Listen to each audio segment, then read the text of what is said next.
Når du arbejder med beskæring, er det vigtigt at bruge sakse, der belaster fingrene mindst muligt.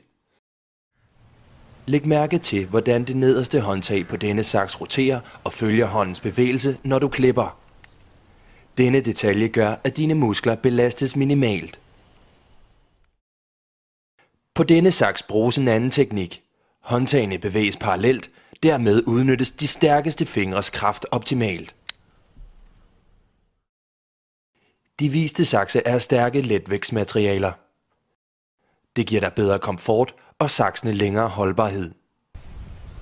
Stærke klinger i rustfrit stål sikrer dig et knivskarpt snit, uden at du anstrenger dig. Samtidig er den ene klinge med klipletbelægning, som sørger for, at planterester ikke klæber til klingen. Saksene findes både med sideskær og modskær.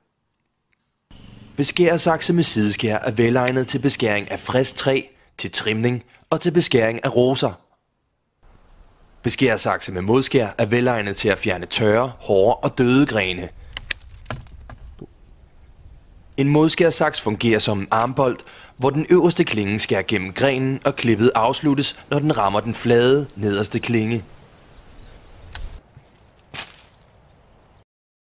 Fiskers beskærersakse med rullegreb og parallelgreb vil du nyde at få i hænderne hver gang. Saksene er designet, så du belaster fingrene mindst muligt. De har stærke klinger i rustfrit stål. Materialet er let og stærkt. Klipletbelægning sørger for, at planterester ikke klæber til klingen.